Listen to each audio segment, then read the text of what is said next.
Assalamualaikum warahmatullahi wabarakatuh. Sobat Kicomania, selamat datang di PMB Project. Perkenalkan, saya Atar, owner dari peternakan murai batu Bandung dengan ring PMB. Dalam kesempatan ini saya akan menceritakan tentang awal mula peternakan saya dimulai. Oke, tapi sebelumnya saya bercerita tentang peternakan saya. Jangan lupa subscribe dan memberikan komentar-komentar agar nanti kedepannya video saya akan dapat berkelanjutan. Terima kasih.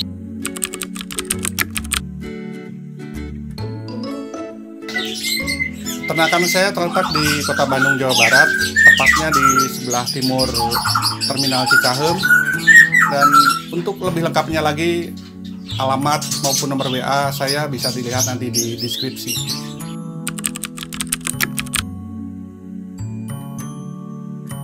Peternakan murai saya dimulai sekitar kurang lebih tahun 2014-2015, sekitar 5 atau 6 tahun yang lalu.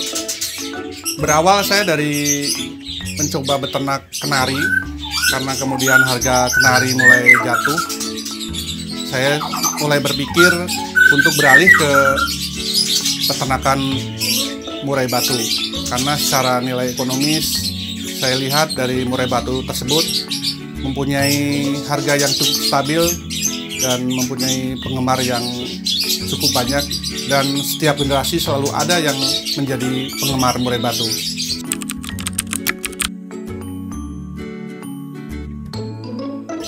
Seperti yang saya sampaikan tadi, bahwa sebelumnya saya beternak kenari. Karena harga kenari jatuh, saya mulai berpikir untuk mencari usaha sampingan, apalagi yang kira-kira secara nilai ekonomis cukup untuk menambah penghasilan di keluarga saya. Maka saya mencoba beralih untuk beternak murai batu dengan belajar dulu, bermain dulu ke peternak-peternak yang sudah sukses di Kota Bandung.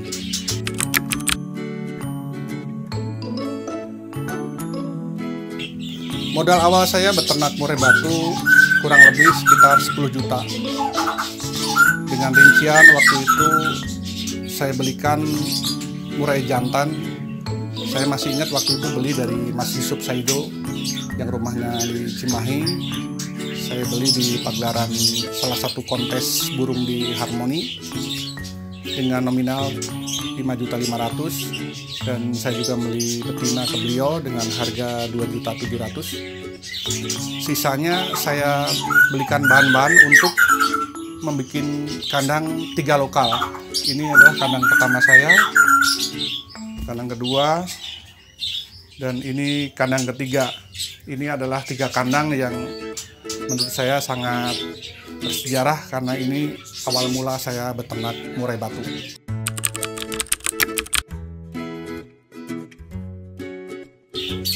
Kalau menurut rekan-rekan saya, ukuran kandang saya itu termasuk ukuran kandang yang kecil, minim gitu. Karena ini secara lebar kurang lebih cuma 1 meter dan panjang ke belakangnya cuma 90 cm. Tingginya kurang lebih sekitar 2 meter. Jadi menurut rekan-rekan saya, ini adalah kandang yang cukup minimalis.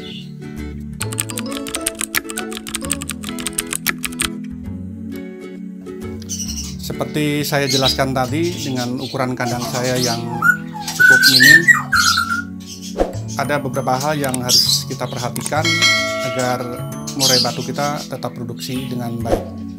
Yang pertama menurut saya adalah pencahayaan.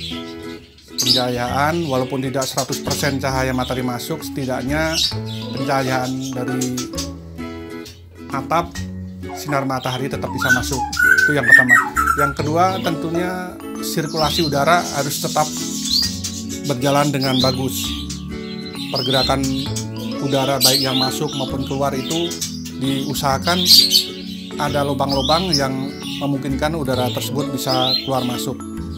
Terus yang ketiganya adalah kita bisa menjaga suhu kandang tersebut.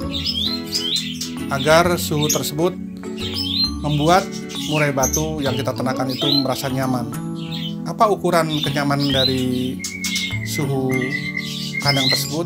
Kita dapat mencobanya dengan kita masuk ke dalam kandang. Apakah kita merasa nyaman di dalamnya?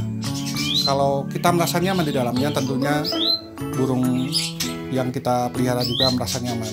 Di samping 3 hal tersebut, tentunya jangan lupa juga kita harus memperhatikan masalah pakan hariannya juga.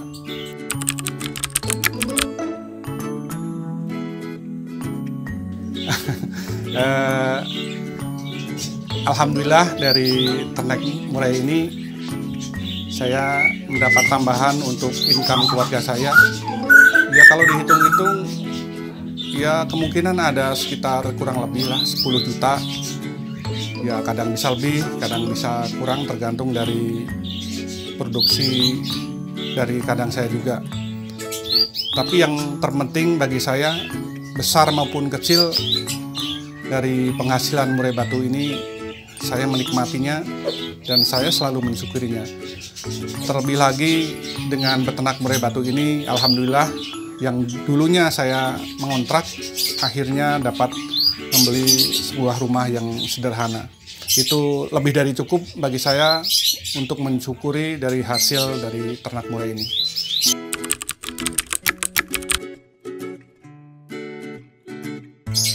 Kalau dihitung dari awal, dari pertama saya ternak, kurang lebih sekitar 400 ekor.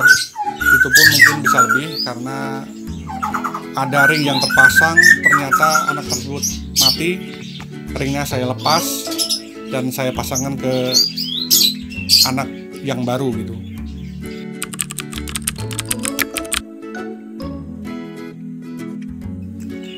Lika-liku ternak murai, tentunya semua peternak murai udah pernah mengalaminya. Dari pertama pemilihan indukan yang susah juga, berlanjut dengan penjodohan yang susah, kadang-kadang betinanya sampai mati. Setelah itu, setelah menjodoh tidak bertelur-telur, setelah bertelur pun kadang-kadang telurnya dibuang. Setelah bisa bertelur dan sampai beranak, kadang-kadang anaknya pun dibuang. Setelah itu, setelah bisa sampai panen dan kita melolohnya, kadang-kadang juga di masa pelolohan itu juga anaknya juga mati. Tapi itulah seninya dalam beternak murai, karena segala sesuatu yang kita hadapi tentunya akan menjadi pembelajaran untuk kedepannya agar kita dapat menyelesaikan masalah tersebut dan mengambil hikmahnya agar kedepannya dapat lebih lancar lagi dalam beternak burung murai.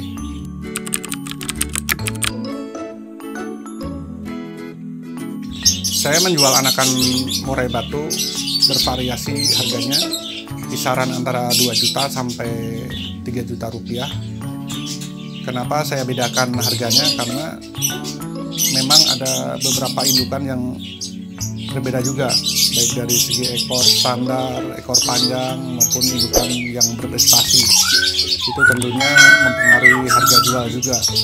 Selain itu, saya ada beberapa murai yang asalnya berbeda-beda, ada yang dari Medan, ada juga yang Sabang Aceh. Tentunya hal tersebut juga mempengaruhi harga jual. Dan juga kalau membeli anakan trotol ring PMB, saya akan memberikan jaminan jantan dengan melampirkan sertifikat yang itu menjadi bukti bahwa yang dijual, misalnya konsumen membutuhkan ring jantan, maka itu sebagai jaminan anak tersebut jantan. Apabila di kemudian hari menjadi betina, itu saya bertanggung jawab 100%.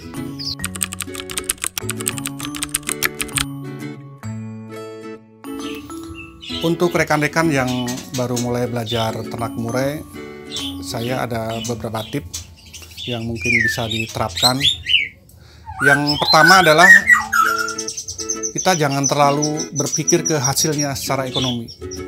Kita jalani dulu aja, dan nanti tentunya dengan usaha hasilnya pun akan kita nikmati juga. Terus yang kedua adalah kita harus sabar, telaten, karena di ternak murai itu ada beberapa tahapan yang memang kadang-kadang tingkat kesulitannya agak tinggi juga.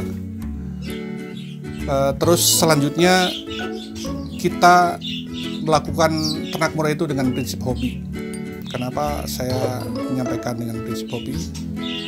Kalau kita terlalu memikirkan hasil yang akan kita capai, seandainya kita gagal, itu akan menjadi suatu hal yang tidak mengenakan. Tapi kalau dengan prinsip hobi, segala sesuatu yang kita lakukan dengan hobi, dengan senang hati, segala kegagalan tidak akan terasa oleh kita. Selanjutnya yang keempat, tipsnya adalah jangan pernah bosan untuk berkunjung ke peternak yang lainnya juga, karena dengan tali silaturahmi tentunya banyak hal yang akan kita peroleh, banyak ilmu yang bermanfaat yang kita bisa terapkan di peternak A. Misalnya kita mendapatkan ilmu, di peternak B kita juga mendapatkan ilmu yang bisa kita terapkan, kita serap dan kita laksanakan untuk kita gunakan yang baik di peternakan yang kita punyai. Sobat Kicomania, mungkin ini saja yang bisa saya sampaikan tentang cerita perjalanan peternakan murai saya. Semoga sharing kita kali ini ada manfaatnya untuk rekan-rekan Kicomania semua. Dan untuk rekan-rekan yang mau memberikan pertanyaan maupun memberikan saran-saran, silahkan di kolom komen. Dan juga untuk rekan-rekan semua yang membutuhkan alamat lengkap saya maupun nomor kontak saya, bisa dilihat di deskripsi maupun di media sosial saya yang lainnya.